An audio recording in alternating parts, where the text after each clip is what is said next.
தென்னிலங்கையில் நடந்த பரபரப்பு. வெள்ளை வேனில் கடத்தப்பட்ட பெண்.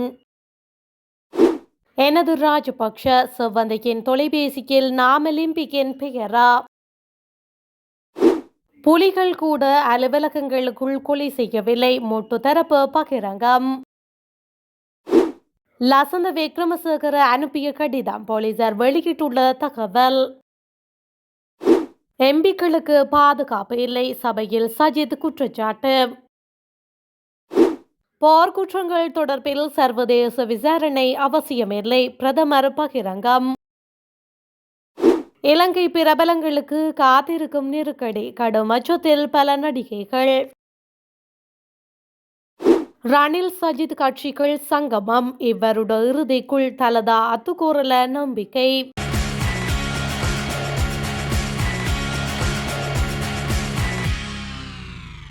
செவ்வந்தியின் தொலைபேசியை பரிசோதனை செய்தவர்களுக்கு தான் தெரியும் என்னை எவ்வாறு அவருடைய தொலைபேசியில் பதிவு செய்துள்ளார் என்று. ஆனால் அதிகமானோர் செவ்வந்தியின் தொலைபேசியை பரிசோதனை செய்ய காத்திருப்பதாகவே தோன்றுகின்றது என நாடாளுமன்ற உறுப்பினர் நாமல் ராஜபக்ஷ தெரிவித்துள்ளார். மொட்டு கட்சியின் தலைமையகத்தில் நடைபெற்ற செய்தியாளர் சந்திப்பில் உரையாற்றும் போதே அவர் இதனை தெரிவித்துள்ளார். தொடர்ந்தும் பேசியவர், பிரதியமைச்சர் மகிந்து ஜெயசிங்கவுக்கு இப்பொழுது நாமல் மற்றும் ராஜபக்ஷ தான் கனவில் தெரிகின்றது போல். கனவு கண்டு விளைந்த போது நாமல் சார், மகேஷ் சார், ராஜபக்ஷ போன்ற தோன்றுகின்றதாக தெரியவில்லை. ஒரு விடயத்தை நினைத்து நான் மகிழ்ச்சி அடைகின்றேன். நாமல் என்றவுடன் அவர்களுக்கு எனது ஞாபகம் மட்டும்தான் வருகின்றது. ஆனால் ஏன் அவருக்கு அவரின் காட்சியில் உள்ள நாமல் கருணாரத்ன பெயர் ஞாபகம் வரவில்லை என்றும் குறிப்பிட்டுள்ளார். போர்க்காலத்தில் கூட தமிழீழ விடுதலை புலிகள் அலுவலகங்களுக்குள் புகுந்து தமது எதிரிகளை கொலை செய்யவில்லை. போர்க்காலத்தை விடவும் தற்பொழுது பயங்கரமான சூழ்நிலை ஏற்பட்டுள்ளது என ஸ்ரீலங்கா பொதுஜன பெரமுன கட்சியின் பொதுச் செயலாளர் சாகர காரியவசம் தெரிவித்துள்ளார்.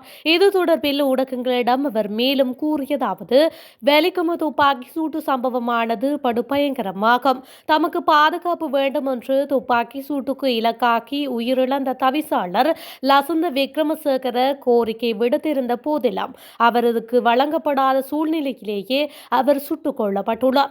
நாட்டில் 30 வருட காலம் போர் நிலவியது. இந்த கால பகுதியில் விடுதலை புலிகள் கூட இவ்வாறு அச்சமின்றி அலுவலகங்களுக்குள் புகுந்து தமது எதிரிகளை கொல்லவில்லை. ஆனால் ஜேவிபி ஆட்சியின் கீழ் அவ்வாறானதொரு நிலை ஏற்பட்டுள்ளது. இது ஜனநாயகத்திற்கு பாரிய அச்சுறுத்தலாகும். நாட்டை அராஜக நிலைக்கு கொண்டு செல்வதற்காக பாதாள குழு என்ற போர்வையில் தமக்கு தேவையானவற்றை நிறைவேற்றிக் கொள்வதற்கு முயற்சி எடுக்கப்படுகின்றதா என்ற சந்தேகம் நாட்டு மக்களுக்கு ஏற்பட்டுள்ளது. மக்கள் நாய் பூனைகளைப் போல சுட்டுக் கொல்லப்படுவதை அனுமதிக்க முடியாது. பாதாள குழுக்களை ஒடுக்குகின்றோம் என்ற போர்வையில் அக்குழுக்கள் பலப்படுத்தப்படுகின்றனவா என்ற சந்தேகமும் மக்களுக்கு ஏற்பட்டுள்ளது என்று அவர் மேலும் குறிப்பிட்டுள்ளார்.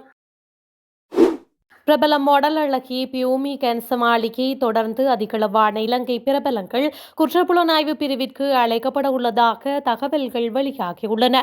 ஹெகல்பதர பத்மே என்ற பாதாள உலக தலைவருடனான தொடர்பு குறித்து விசாரிக்க நேற்று முன்தினம் பியூமி குற்றப்புலனாய்வு பிரிவிற்கு அழைக்கப்பட்டிருந்தார். ஹெகல்பதர பத்மேவின் கையடக்க தொலைபேசியில் இருந்த சில புகைப்படங்களின் அடிப்படையில் இந்த விசாரணை நடாத்தப்பட்டு வருவதாக தகவல் வட்டாரங்கள் தெரிவிக்கின்றன. அதற்கமைய பியூமி புலனாய்வு பிரிவிற்கு சென்று சுமார் 2 மணித்தியாலங்கள் வாக்குமூலம் அளித்திருந்தார். பியூமி தனது பேஸ்புக் பக்கத்திலும் இது குறித்து ஒரு பதிவை வெளியிட்டிருந்தார். அதற்கமைய பியூமி 2022 ஆண்டு துபாயில் நடந்த நிகழ்வொன்றில் பத்மேவை சந்தித்ததாக கூறப்படுகின்றது. அங்கு வெள்ளையாகுவதற்கு கிரீம் வேண்டும் என ஹெகல்பத்ரே பத்மே கேட்டதாகவும் பின்னர் ஒரு புகைப்படம் எடுத்துக் கொண்டதாகவும் பியூமி குறிப்பிட்டுள்ளார்.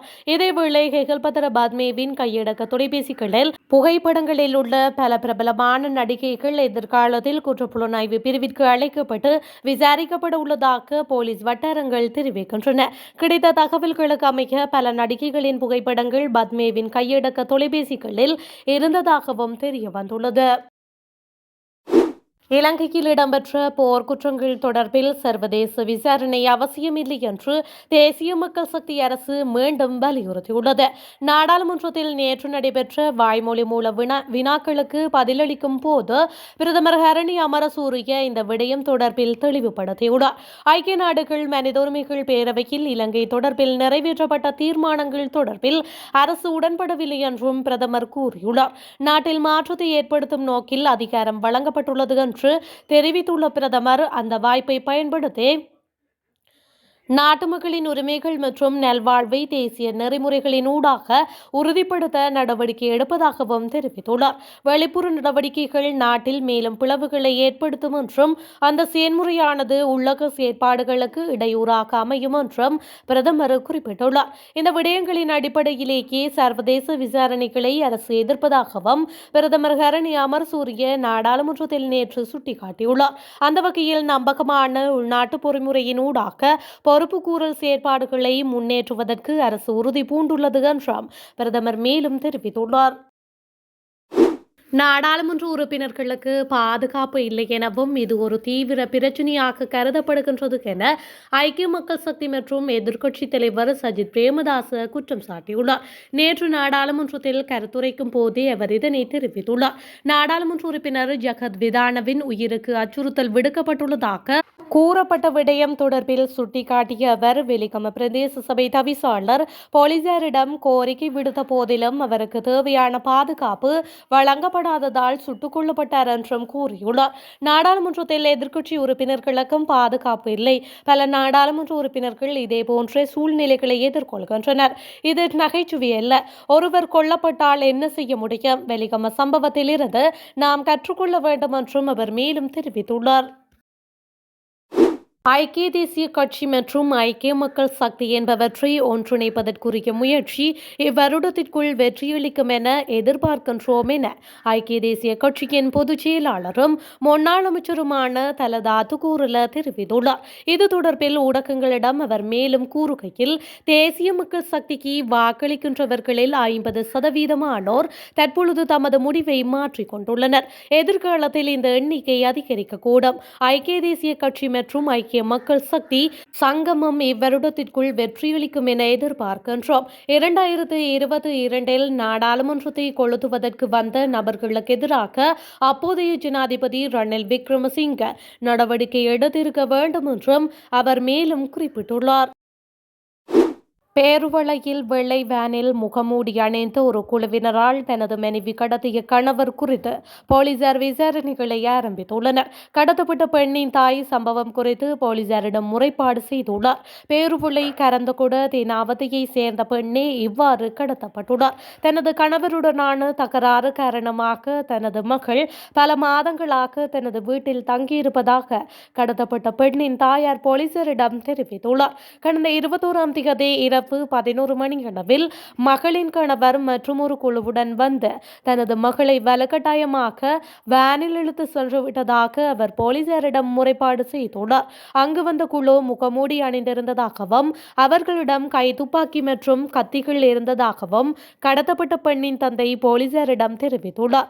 சம்பவம் தொடர்பாக வடக்கு களத்துறையின் பெல்போல பகுதியில் உள்ள சந்தக நபரின் கணவரின் வீட்டை போலீசார் சோதனை செய்துள்ளனர். ஆனால் அவர் அங்கு இல்லை. பின்னர் போலீசார் சந்தக நபரை தொலைபேசி மூலம் தொடர்பு கொண்ட போது அவர் தனது மனைவியிடம் தொலைபேசியை கொடுத்துள்ளார். தனது சொந்த விருப்பத்தின் பேரில் தனது கணவருடன் இருப்பதாகவும் 22ஆம் தேதி போலீசாருக்கு வந்து வாக்குமூலம் அளிப்பதாகவும் அவர் கூறியுள்ளார். இருப்பினும் வாக்குமூலம் அளிக்க வருவார்கள் என்று தெரிவிக்கப்பட்ட போதிலும் 22ஆம் தேதி இந்த தம்பதியினர் போலீஸ் நிலையத்தில் வரவில்லை என்று போலீஸ் வட்டாரங்கள் தெரிவிக்கின்றன.